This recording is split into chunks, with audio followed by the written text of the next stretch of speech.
আসসালামু আলাইকুম। সবাই কেমন আছেন আপনারা? আশা করছি ভালো আছেন, সুস্থ আছেন। আমরাও আল্লাহর রহমতে ভালোই আছি। তো দেখেন, রান্নাঘরে কিন্তু এখন আমি নাস্তা বানানোর জন্য আসছি। নাস্তা বলতে কি, যে আমার জন্য শুধু একটা আমি এভাবে করে রুটি বানিয়ে খাবো আজকে। আজকে আর ছেলেরা পরোটা খায়নি, ওরা শুধু সুগার রুটি খাইছে। তা আমি আবার সকালবেলা সুগার রুটি খাইতে পারি না, আমার হয়তো একটা পরোটা বা একটা রুটি লাগে। তো এখন যেহেতু একটা বানাবো, একটা বানালে আমি এভাবে করে আর কি চাপড়ির মতো করে বানাই খাই, পানি দেওয়া গুইলা বাস ভাইজা ফেলেই। তো এখনও কিন্তু কিছু রান্না বান্না আমি বসাই নেই, নাস্তাটা খেয়ে আসি, তারপর এখনো কাপড় ধুই, কাপড় ধুবো। টুকটা শুধু ঘরটা গুছাইলাম, তাছাড়া সব কাজই করে রয়েছে আজকে। নাস্তা খাওয়ার আগে না তেমন কাজকাম করতে মন চায় না আর কি। এভাবে করে আমি গুইলা তো চাপড়ির মতো বানিয়ে চা দিয়ে খাইনি, ক্ষুদা লেগে গেছে, অনেক অনেক বেলা হয়ে গেছে আর কি। তো একটু পানি দিই, মানে একদম বেশি পাতলাও না, একদম বেশি গাঢ়ও না।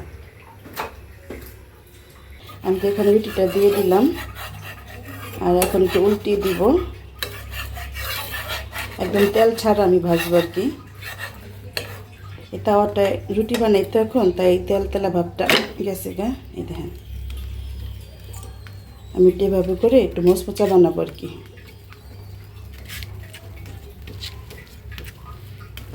রুটি আমি বানিয়ে নিলাম, এটা বানাতে সময় লাগে না বেশি। এখন নাস্তাটা খেয়ে নিই। আর এই তো দেখেন, দুধ চা তো খাই, মানে কি করব, একটু চিনি দিছি। আসলে চিনি ছাড়া না আমি একদম খাওয়া পারতাছি না।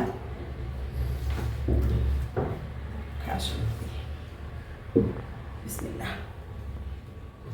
একটু মচমচাটা বেরোইছে, ভালোই লাগে এটা শর্টকাটে বানিয়ে নাস্তা খেতে। নাস্তা খাওয়া শেষ করে তারপর দেখি কি কাজ কাম শুরু করবো। অনেক কাপড় বেরোইছে আজকে, কালকে তো কাপড় ধুই নেই। নাস্তা খাওয়া শেষ করে এখন কাপড়টা দিতে এলাম মেশিনে। অনেক কাপড় দেখেন, কালকে ছেলেরা খেলছে তো, ছেলে অনেক কাপড় বের রয়েছে। দড়িগুলা আটকাই দিই, দড়িগুলো আবার মেশিনের ভিতরে আটকাই যাবে। দেখেন এতক্ষণ ভালোই, মানে হালকা পাতলা রোদ দেখা গেল, আবার আকাশটা কাইলা সাজতেছে, আবার রোদ উঠতেছে। তো কালকে এরকম বৃষ্টি আসছিল, কালকে তো বৃষ্টি পড়লো, তাই আর কাপড় ভিজাই নেই, ধুই নেই আর কি।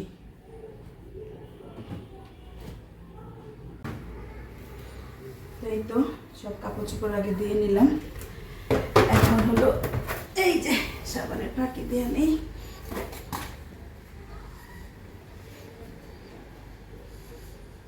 একটা চাদরও দিলাম, চাদরটা একটু হাতে ভিজাই দিলে ভালো হতো, ভালোই ময়লা, আমি সময় নেই ভিজানোর।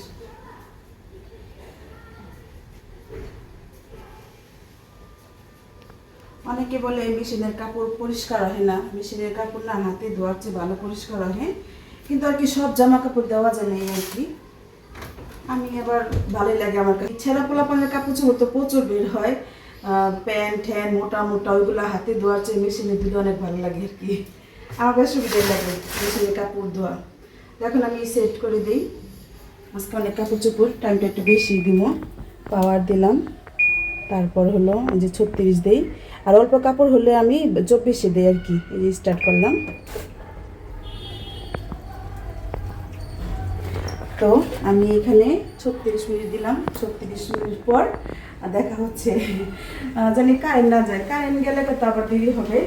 তারপর আমরা যাই রান্নাঘরে, কি রান্না করবো কিচ্ছু নামই নেই। আমি একটাতে গরম পানি দিয়ে দিছি রাইস কুকারে ভাতের জন্য, আর হলো চুলাতে ডালটা বসিয়ে দিছি। আর এখন সব রেডি করতেছে কি কি রান্না করব। এখানে যে পেঁপে আসছিল, পেঁপেটা নামাইলাম, পেঁপেটা একটু খোলাই, পেঁপেগুলা একটু খোলাই নিলাম, অনেক ময়লা ছিল। আর এখন চাল দিয়া ফেলাইছি, একটু দেখি চাল দিয়া রেখে দিছি। আর ডাল সেদ্ধ বসাই দিছি। আর এই যে মাছ নামাইলাম, তেলাপিয়া মাছ। তো এটা কি করব বুঝতেছি না, মানে রান্না করব না ভাজা করব না কি তরকারি দিয়ে রান্না করব, মানে এমনি ভুনা আর কি, ভুনা নাকি তরকারি দিয়ে। এখন পেঁপে আছে, দেখি কি করব এখন। মাত্র তো আসলাম, কাপড় তো ধোয়া শেষ হয়ে গেল, আমি চলে আসলাম 36 মিনিট পর। অথচ দেখেন বাইরে বৃষ্টি হইতেছে, বৃষ্টি কি বোঝা যেতেছে নি আসলে। সামনে নিয়ে আসো তো মাহির, দেখেন বোঝা যায়? আচ্ছা এই দেখেন, এই যে তো এতক্ষণ আরো মানে জোরে বৃষ্টি হয়েছে আর কি, এতক্ষণ জোরে। তো এখন একদম কমে আসছে, কিন্তু তাও তো ছাদে যাওয়া যাবে না, কারণ আমার তো মেশিনে কাপড় ধোয়া একদম শুকনা কাপড় থাকে না। তো এই বৃষ্টিতে দিলে আমি আরো কাপড় ভিজে যাইব গা। এখন কি করব, আরো আধা ঘন্টা অপেক্ষা করি, আধা ঘন্টা যদি যে বৃষ্টি কমে নেই তাহলে ঘরে দিয়ে রাখবো। বৃষ্টি তো কমলো, কমার পরে আমি ছাদে কাপড়টা দিয়ে আসলাম। তো আসলে অনেক দেরি হয়ে গেল আমার কাপড় শুকাতে দিতে, কারণ বৃষ্টির জন্য তো অনেকক্ষণ আটকা ছিলাম। যেই মেশিনটা দিলাম মেশিনে মানে কাপড়টা অমনি বৃষ্টি পড়লো। আচ্ছা এই সিজনে আসলে এই আকাশ ভালোই খারাপ এমনই থাকে। তো আমি এখান দিয়ে সব কিছু রেডি করে রাখছি, রান্না যে বসাবো এখন শুধু বসিয়ে দিই। এই যে আমি পেঁপে দেখাইছিলাম না, তাই পেঁপেটা আমি ভাজি করব, আর সাথে একটু আলু দিছি। আমি পেঁপে ভাজি করলে সাথে একটু আলু দিই, তো তাহলে ভাজিটা একটু কি বলে লচা লচা হয়। ডাল তো রান্না শেষ হয়ে গেছে আগেই, আর এখানে আমি তেলাপিয়া মাছ ভেজে নিছি। এই তেলাপিয়া মাছ দিয়ে এই যে একটু আলু দিয়ে রান্না করব। তেলাপিয়া মাছ মানে অনেক মজা লাগে কিন্তু খেতে, আর আজকে একটু অন্যভাবে রান্না করি। আলুটা কেটে নিছি, পেঁয়াজ কাটা শেষ, এখন শুধু রান্না বসাবো। আমি এখন মাছ ভুনা করব, সেজন্য সব মশলা দিয়ে দিচ্ছি। পেঁয়াজটা একটু বাদামি কালার করে নিছি। এখন এখানে আদা রসুন বাটা দিচ্ছি, হলুদ মরিচ লবণ, তারপরে দিব একটু এটা হলো দইনার গুঁড়া দিলাম একটু, আর দিব একটু জিরা গুঁড়া,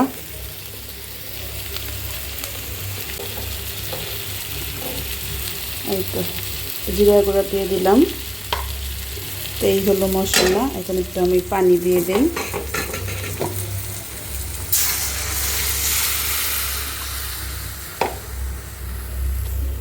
ভালো করে মশলাটা কষিয়ে নিই।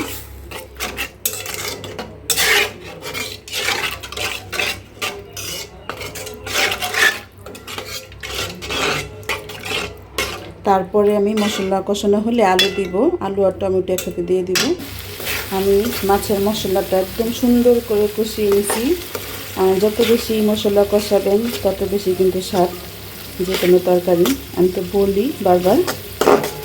এই যে এখন আমি দিয়ে দিব টমেটো আর হলো আলু।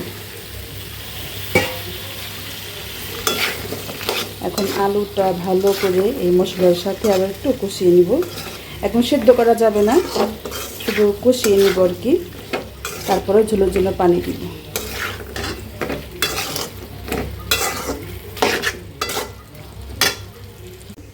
আমি তো রাইস কুকারে ভাজি করবো যে পেঁপে, সেই পেঁপেটা এখানে হালকা একটু ভাপ দিয়ে নিলাম গরম পানিতে।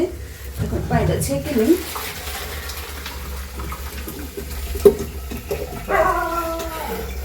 এই একটা গরম পানিটা আমি বেশি নিয়ে মানে ছেঁকি না, গরম পানিটা ফেলাই নিলাম। তা আমি তো পেঁপে ভাজি ভাবে করি, সবসময় হালকা একটু ভাপ দিয়ে নিই, মাঝে মধ্যে অবশ্য না থাকলে ভাপ দিইও না। আর যে এখানে তো আমি কষিয়ে নিচ্ছি আলু আর হলো টমেটো। আর কেমন জানি টমেটোগুলো মানে সেদ্ধ হয় না, ডাইলেও যে দিছি অনেকক্ষণ লাগে সেদ্ধ হইতে।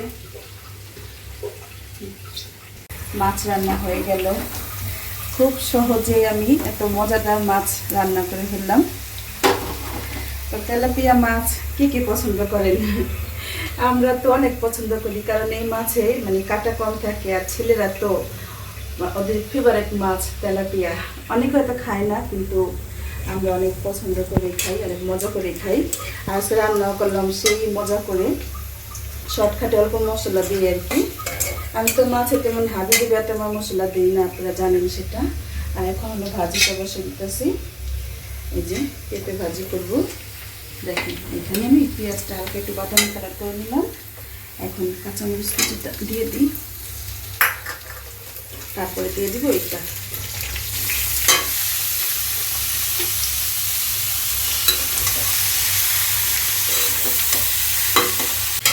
দিয়ে দিলাম পেঁপেটা বাগার। এখন একটু লবণ দিয়ে দিই।